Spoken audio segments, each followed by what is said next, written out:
Hello दोस्तों, स्वागत है आपका हमारे एफडी टेक्निकल यूट्यूब चैनल में। तो दोस्तों, आज का जो हमारा वीडियो है ये है थर्मोस्टेट के रिलेटेड, यानी कि जो फ्रिज में उपयोग होने वाले जो थर्मोस्टेट होते हैं, यानी कि फ्रिज में लगने वाले थर्मोस्टेट होते हैं, उसके बारे में पूरा वीडियो रहेगा। और थर्मोस्टेट से रिलेटेड जो हमारे सामने दिक्कतें आती हैं, परेशानियाँ आती हैं फ्रिज के अंदर, उनके बारे में बात करेंगे और आपको एक एक करके बताएंगे कि थर्मोस्टेट की खराबी के कारण फ्रिज के अंदर क्या क्या दिक्कतें हमको देखने को मिलती हैं। तो इन सब के बारे में आज चर्चा करेंगे और आपको विस्तार से बताएंगे कि थर्मोस्टेट का कार्य क्या होता है, कौन से फ्रिज में कैसा थर्मोस्टेट लगता है, और थर्मोस्टेट अगर अपना कार्य करना बंद कर दे तो हमको फ्रिज के अंदर क्या क्या दिक्कतें आती हैं। तो इन सब के बारे में पूरा वीडियो होगा। वीडियो को अंत तक देखें जिससे कि आपको थर्मोस्टेट से रिलेटेड कोई भी डाउट आपका ना बच पाए। कोशिश करेंगे कि थर्मोस्टेट से होने वाली जितनी बार कमियां हैं या थर्मोस्टेट के कारण जो आने वाली कमियां हैं फ्रिज के अंदर, उसको कवर किया जाए पूरा वीडियो में, और एक अच्छा से नॉलेज दिया जाए आपको कि थर्मोस्टेट का कार्य क्या होता है। इस सारे बारे में पूरा वीडियो होगा, तो वीडियो को एंड तक देखें जिससे आपको थर्मोस्टेट से रिलेटेड सारी जानकारी मिल जाए। तो सबसे पहले बात कर लेते हैं कि फ्रिज के अंदर जो थर्मोस्टेट लगा हुआ होता है इसका कार्य क्या होता है। तो जो फ्रिज के अंदर थर्मोस्टेट लगे हुए होते हैं, यानी कि फ्रीजर के ये जो सिंगल डोर फ्रिज जो होते हैं, उनके जब फ्रीजर होता है जहां हमारे बर्फ जमता है उसके बगल में ही लगा हुआ होता है, जिसमें एक हमको घुमाने का एक स्विच भी दिखाई देता है। इस प्रकार से आप देख रहे होंगे इसमें। तो वही थर्मोस्टेट होता है, यानी कि थर्मोस्टेट का कार्य होता है फ्रिज के अंदर कि हमारी कूलिंग को कंट्रोल करना, यानी कि हम अपनी इच्छा अनुसार फ्रिज के अंदर कूलिंग को कंट्रोल कर सकते हैं। जितनी हमको आवश्यकता है उतना कूलिंग को हम इसमें सेट कर देंगे और ये उसी कूलिंग को हमारे फ्रिज के अंदर बना के रखेगा। सभी फ्रिजों में लगने वाले थर्मोस्टेट का कूलिंग कंट्रोल करने का ही कार्य होता है कि ये कूलिंग को कंट्रोल करते हैं। चाहे हमारा फ्रिज सिंगल डोर का हो, चाहे हमारा फ्रिज डबल डोर का हो, चाहे हमारा फ्रिज डीप फ्रीज हो आइसक्रीम वाला, चाहे हमारा वाटर कूलर हो, इन सभी में जो थर्मोस्टेट लगते हैं उनका जो कार्य होता है वो सिर्फ कूलिंग को कंट्रोल करना होता है। जैसे कि मान लीजिए, हाँ, जितने बार कूलिंग करने वाले आइटम हैं, जैसे फ्रिज हो गया, डीप फ्रीज हो गया, डबल डोर फ्रिज हो गया, वाटर कूलर हो गया, यानी कहने का मतलब है ये ठंडा करने वाली जितनी बार मशीनें होती हैं उनके अंदर लगने वाला जो थर्मोस्टेट होता है उसका कार्य होता है कि कूलिंग को कंट्रोल करना, यानी कि हम अपनी इच्छा अनुसार इसमें कूलिंग सेट कर देते हैं। ये हमारा थर्मोस्टेट उतनी ही कूलिंग को उसमें बनाकर रखता है। ये तो हो गया कि थर्मोस्टेट का कार्य। अब बात कर लेते हैं कि जो थर्मोस्टेट फ्रिज के अंदर लगते हैं उनमें क्या क्या कमियां आती हैं और वो किस किस प्रकार से कमी होती है फ्रिज के अंदर, उसके बारे में। तो फ्रिज के अंदर जब थर्मोस्टेट की कमियां आती हैं तो अनेक सारी कमियों के कारण हमारा थर्मोस्टेट जो है खराब माना जाता है। तो सबसे पहले हम बात कर लें कि अगर हमारे फ्रिज के अंदर कूलिंग आवश्यकता से अधिक प्राप्त होने लगे हमारे लिए, मतलब कि हमने जो कूलिंग इसमें सेट की है उस कूलिंग कैपेसिटी से अधिक कूलिंग हमको प्राप्त हो रही है, तो हम अपने थर्मोस्टेट को फॉल्टी मान सकते हैं। या फिर हमें कूलिंग कम प्राप्त हो रही है आवश्यकता से, तब भी हम थर्मोस्टेट को फॉल्टी मान सकते हैं। या फिर हमारा कंप्रेसर ना चले, यानी कि जब हम प्लग लगा रहे हैं और कंप्रेसर स्टार्ट नहीं हो रहा तब भी हम थर्मोस्टेट को फॉल्टी मान सकते हैं। पूरा 100% हम नहीं कह सकते कि थर्मोस्टेट ही खराब होगा। बहरहाल हमारा सबसे पहले जो डाउट जाता है वो थर्मोस्टेट पर ही जाता है।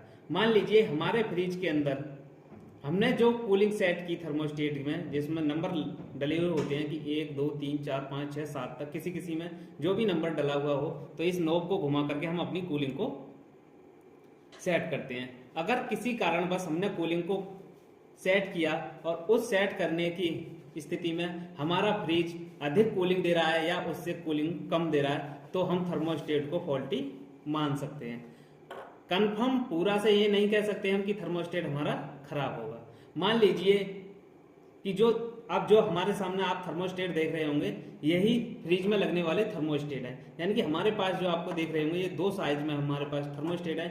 जो छोटा वाला जो साइज है और ये 2 साइज है, ये दोनों एक ही साइज के थर्मोस्टेट हैं जो कि हमारे एलजी के फ्रिज में लगते हैं। ये बड़ा थर्मोस्टेट जो आप देख रहे हैं, ये थर्मोस्टेट गोदरेज के फ्रिज में लगता है जो कि सिंगल डोर फ्रिज के हैं। ये सिंगल डोर फ्रिज के थर्मोस्टेट हैं। थर्मोस्टेट चाहे सिंगल डोर का हो चाहे डबल डोर का हो, उसका काम करने का जो तरीका होता है वो सबका सेम होता है। केवल डबल डोर के अंदर जो लगने वाला थर्मोस्टेट होता है वो थोड़ा सा अलग होता है, उसका डिजाइन भी थोड़ा सा अलग होता है। कहने का मतलब है काम सभी का एक ही होता है कि कूलिंग को कंट्रोल करना। तो जो आप थर्मोस्टेट देख रहे हैं, इसी प्रकार का थर्मोस्टेट सब में देखने को मिलेगा। साइज थोड़ा बड़ा या छोटा हो सकता है पर कार्य सबका सेम होगा। थर्मोस्टेट कार्य कैसे करता है इसकी भी जानकारी दें कि मान लीजिए ये हमारे हाथ में थर्मोस्टेट है। थर्मोस्टेट में लगी हुई ये आपको जो पाइप नजर आ रही होगी, ये एल्युमिनियम की पाइप है और इसके अंदर पारा भरा हुआ होता है। ये इसकी जो पाइप है थर्मोस्टेट की, ये हमारे एवापोरेटर से टच होती है। मतलब जो फ्रिज का जहां हम बर्फ जमाते हैं उस एवापोरेटर के नीचे इसको सटा करके बिल्कुल चिपका करके इसको लगाया जाता है और ये हमारा उसके साइड में लगा हुआ होता है। अगर किसी स्थिति में हमने जो कूलिंग इसके अंदर सेट किया, उस कूलिंग की अपेक्षा हमको कूलिंग अधिक प्राप्त हो रही है। मान लीजिए हमने कूलिंग तो उसके अंदर जो सेट करी थी उसके अपेक्षा मतलब उससे भी ज्यादा हमको कूलिंग प्राप्त हो रही है, तो हम थर्मोस्टेट को फॉल्टी मानते हैं। तो उसका कारण रहता है कि या तो हमारे थर्मोस्टेट में जो सेटिंग की गई है वो गलत की गई है, इसकी वजह से जो हमारा फ्रिज है वो अधिक कूलिंग देगा। अगर हमारी जो सेटिंग की गई है हमने तो लो टेम्परेचर पे की है और हमारा जो फ्रिज है वो अधिक कूलिंग प्राप्त कर रहा है, मतलब अधिक कूलिंग दे रहा है, तो ये जो हमारी जो थर्मोस्टेट की जो पाइप है, ये पाइप हमारे एवापोरेटर से या तो हट गई होगी या फिर इस पाइप में कहीं से भी मतलब लीकेज हो गई होगी। या तो एवापोरेटर से अगर ये पाइप टच नहीं है तो ये पाइप एवापोरेटर से टच कर देंगे हम, तो हमारा जो फ्रिज है वो वर्क सही करने लगेगा। अगर हमारे जो फ्रिज का जो एवापोरेटर होता है उसमें सही सलामत अगर सही से लगा हुआ है तो हमारा ये थर्मोस्टेट खराब माना जाएगा उस स्थिति में। ये तो होगी कि आवश्यकता से हमको कूलिंग ज्यादा प्राप्त हो रही थी और इस वजह से जो आवश्यकता से ज्यादा कूलिंग प्राप्त होती है तो ये पाइप हमारा एवापोरेटर से अलग हो जाता है, उस कारण से भी हमारे फ्रिज के अंदर अधिक कूलिंग प्राप्त हो सकती है। अगर किसी भी कारण से हमें आवश्यकता से कम कूलिंग प्राप्त हो रही है, मान लीजिए हमने कूलिंग तो इसमें सेट की अच्छी खासी, मतलब कि हमने इसको फुल पे कर दिया और हमको फुल पे करने के बाद भी हमको कूलिंग प्रॉपर प्राप्त नहीं हो रही, तो उस स्थिति में भी हम थर्मोस्टेट को पहले चेक करेंगे कि थर्मोस्टेट में क्या दिक्कत है। या तो हमारे एवापोरेटर में इसकी पूंछ भी सही सलामत लगी हुई है, मतलब ये पाइप आप देख रहे होंगे ये भी सही सलामत लगी हुई है और हमारी नॉब भी सही सलामत हमने उसको फुल पे कर रखा है, तब भी हमारा जो कूलिंग है वो हमको कम प्राप्त हो रहा है।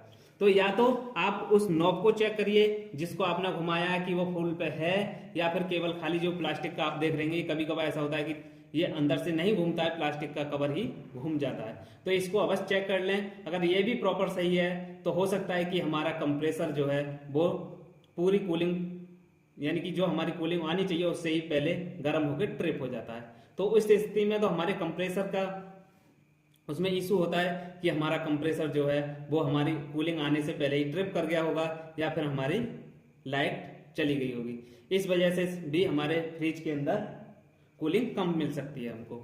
अगर किसी कारण से हमारा फ्रिज स्टार्ट नहीं हुआ, मतलब हमने फ्रिज को प्लग इन किया और हमारा फ्रिज स्टार्ट नहीं हुआ, तो हम एक बार थर्मोस्टेट को चेक करेंगे कि कहीं हमारा थर्मोस्टेट जो है इसमें से सप्लाई पास हो रही है या फिर नहीं हो रही है। तो इस थर्मोस्टेट में सप्लाई देने के 2 पॉइंट बने हुए होते हैं जो कि आप देख पा रहे हैं इस वीडियो में। जितने भी थर्मोस्टेट होते हैं सभी में 2 ही पॉइंट यानी कि हमको देखने को मिलेंगे।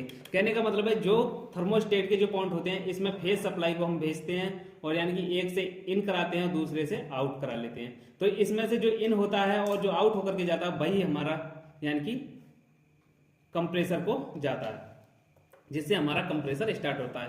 थर्मोस्टेट ही कमांड देता है कि हम कंप्रेसर को कितना देर चलाना है और कितना देर के लिए बंद करना है।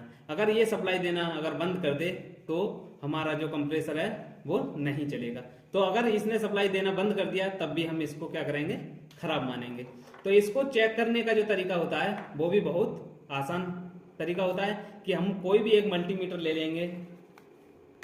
मान लीजिए हमने एक क्लैम्प मीटर को ले लिया है और क्लैम्प मीटर की नॉब को हम बजर पॉइंट पे सेट कर लेंगे, यानी कि जहां हमारा बजर बोलता है वहां इसको सेट कर लेंगे और लगे हुए जो हमारा थर्मोस्टेट होता है उसकी जो पिनें होती हैं उस पर दोनों पर नॉब को लगाएंगे। तो इस अवस्था में हमारे मल्टीमीटर में जो है बजर का आवाज बजना चाहिए और या कोई रीडिंग शो होनी चाहिए। तो इस स्थिति में तो हमारा थर्मोस्टेट सही होता है। अगर किसी स्थिति में अगर इन दोनों पिनों पर हम मल्टीमीटर से चेक करें या सीरीज से चेक करें, अगर मल्टीमीटर से चेक कर रहे हैं तो बीप की आवाज आनी चाहिए या कोई रीडिंग शो होनी चाहिए, और अगर सीरीज से चेक कर रहे हैं हम तो इसके अंदर हमारे जो बल्ब है सीरीज का वो जलना चाहिए। अगर बल्ब जल गया तो हमारा थर्मोस्टेट सही है, अगर बल्ब नहीं जला तो हमारा थर्मोस्टेट खराब माना जाएगा। और जो हम थर्मोस्टेट को जो घुमा करके जो अपनी कूलिंग को सेट करते हैं उसको भी एक बार घुमा करके देख लें क्या हमारा थर्मोस्टेट जो है उसको घुमाने के बाद भी सही चल रहा है या नहीं। कभी कभार होता है कि ये थर्मोस्टेट नहीं हमारा ऑफ, इस बटन से भी ऑफ हो जाता है। एक बार हम आपको दिखाते हैं करके कि अगर इस थर्मोस्टेट को हम वापस से एक बार घुमा दें, अगर इस प्रकार से इसको उल्टा करके घुमा दें फुल, तो हमारा थर्मोस्टेट सप्लाई देना बंद कर देगा। जब हम इसको आप चेक करेंगे बंद करने के बाद तो हमारा थर्मोस्टेट कोई भी रीडिंग शो इसके अंदर नहीं होगी और ये सप्लाई को पास नहीं करेगा। तो कभी कभार क्या होता है कि ये थर्मोस्टेट बंद हो जाता है और हमारी प्लास्टिक की नोक इसमें स्लिप हो जाती है, तो उसके कारण से भी हमारा फ्रिज नहीं चलता है। तो ये तो रही कि फ्रिज में जो थर्मोस्टेट लगता है उसका कार्य क्या होता है और उसमें किन किन कमियों के कारण हम थर्मोस्टेट को फॉल्टी मानते हैं। तो जो थर्मोस्टेट चाहे आपका किसी भी फ्रिज का हो, उसका साइज और उसका जो बनावट है वो अलग अलग हो सकती है, पर कार्य सभी थर्मोस्टेट का यही रहता है जो कि हमने इस वीडियो में आपको बताया है। और अगर थर्मोस्टेट आपको साइज में बड़ा या छोटा दिखाई दे उससे भी कोई हमको दिक्कत नहीं होती है। केवल हमारे थर्मोस्टेट का एक ही कार्य होता है कि फ्रिज में जो हमको कूलिंग चाहिए उतनी कूलिंग को हम सेट करें और हमको प्रॉपर उतनी कूलिंग थर्मोस्टेट के द्वारा मिलती रहे। तो सर